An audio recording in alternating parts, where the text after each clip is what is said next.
শহীদ প্ৰণাম তোমাৰ, শহীদ প্ৰণাম তোমাৰ।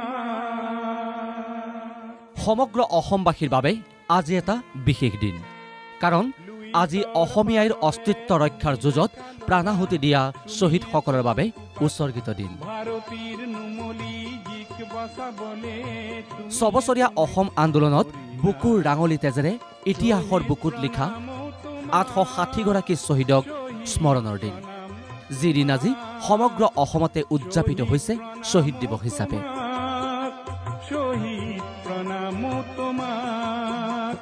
এয়া গোৱালপাৰা জিলাৰ বগৱান উচ্চতৰ মাধ্যমিক বিদ্যালয়ৰ খেলপথাৰ প্ৰাংগণ। সদৌ অসম ছাত্ৰ সন্থাই কেন্দ্ৰীয়ভাৱে উদযাপন কৰা শ্বহীদ দিৱসৰ পৰিৱেশ এয়া। সভাপতি উৎপল শৰ্মাই পতাকা উত্তোলনেৰে আৰম্ভ কৰে শ্বহীদ দিৱসৰ কাৰ্যসূচী। আজিৰ দিনটোত আমাৰ এটাই সংকল্প যে শ্বহীদৰ ত্যাগক আমি অথলে যাবলৈ নিদিওঁ আৰু অসম চুক্তিৰ প্ৰতিটো দফা আখৰে আখৰে ৰূপায়ণ কৰি অসমৰ পৰা যেতিয়ালৈকে অবৈধ বিদেশী প্ৰব্ৰজনৰ সমস্যাটো নোহোৱা কৰিব নোৱাৰোঁ তেতিয়ালৈকে ছাত্ৰ সন্থাৰ সংগ্ৰাম অব্যাহত থাকিব। ভাৰপ্ৰাপ্ত সাধাৰণ সম্পাদক সৰ্জুন হানছে শ্বহীদ তৰ্পণ কৰাৰ পিছত অসম আন্দোলনৰ প্ৰথমজন শ্বহীদ খৰ্গেশ্বৰ তালুকদাৰৰ প্ৰতিচ্ছবিত মাল্যাৰ্পণ কৰে আছুৰ উপদেষ্টা ডক্টৰ সমুজ্জ্বল কুমাৰ ভট্টাচাৰ্যই। আজিৰ দিনটোত আমি পুনৰ সংকল্প লৈছোঁ যে জাতীয় শ্বহীদৰ ত্যাগক আমি অথলে যাবলৈ নিদিওঁ আৰু ছবছৰীয়া অসম আন্দোলন, তাৰপিছত অসম চুক্তি সম্পাদন হৈ যোৱা আজি 39 বছৰ অতিক্ৰম কৰিলে। 45টা বছৰ এটা জাতিয়ে নিজৰ মাতৃভূমিত নিজৰ প্ৰভুত্ব ৰক্ষাৰ কাৰণে সংগ্ৰাম কৰিবলগীয়া হৈছে। ভাৰতবৰ্ষৰ এনে কোনো ৰাজ্য নাই যিখন ৰাজ্যই নিজৰ ৰাজ্যখনত নিজৰ মাতৃভূমিত নিজৰ পৰিচয় ৰক্ষাৰ কাৰণে সংগ্ৰাম কৰিবলগীয়া হৈছে। 45 বছৰ সংগ্ৰাম অব্যাহত আছে আৰু লক্ষ্য এটাই যে নিজৰ মাতৃভূমিত নিজৰ পৰিচয় ৰক্ষা হ'ব লাগে। 860গৰাকী শ্বহীদৰ স্মৃতিত 860 গছি বন্তি প্ৰজ্বলনৰ লগতে অনুষ্ঠিত হয় সৰ্বধৰ্ম প্ৰাৰ্থনা। আৰু এই পৰিৱেশ মহানগৰী বৰাগাঁওস্থিত শ্বহীদ স্মাৰক উদ্যানৰ।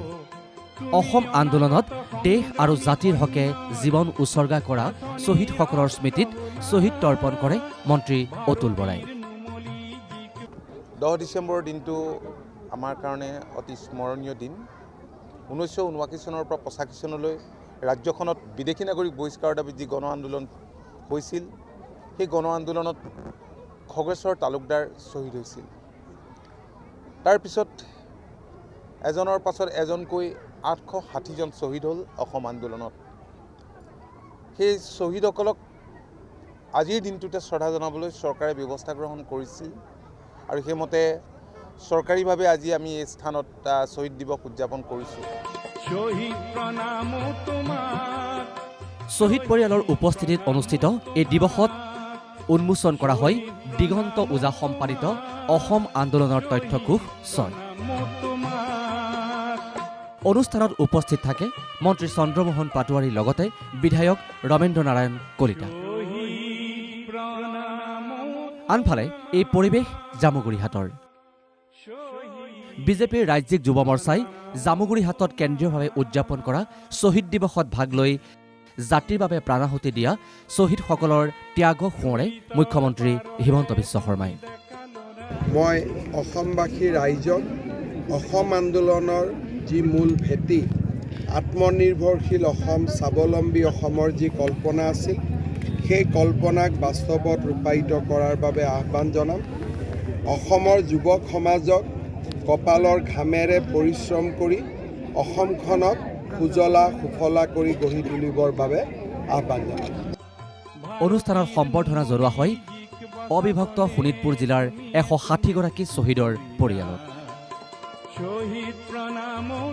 তদুপৰি পুৱাৰ ভাগত জামুগুৰিহাটৰ সপ্ত শ্বহীদৰ বেদীত শ্বহীদ তৰ্পণ কৰে বিজেপিৰ ৰাজ্যিক সভাপতি ভৱেশ কলিতা আৰু বিধায়ক দীপ্লু ৰঞ্জন শৰ্মাই।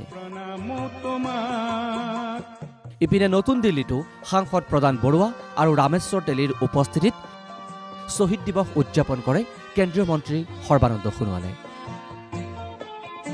নিজৰ বাসভৱনত শ্বহীদসকললৈ শ্ৰদ্ধাঞ্জলি জ্ঞাপন কৰে কেন্দ্ৰীয় মন্ত্ৰীগৰাকীয়ে। এইসমূহ অনুষ্ঠানৰ উপৰি ৰাজ্যৰ ভিন্ন প্ৰান্তত শ্বহীদ দিৱস উদযাপন কৰি শ্বহীদসকলক স্মৰণ কৰে আছুৰ লগতে বিভিন্ন দল সংগঠনে। তুমি ব্যুৰো ৰিপৰ্ট NKTV। কিছু যুক্তিৰ মৰ্ম শিকালা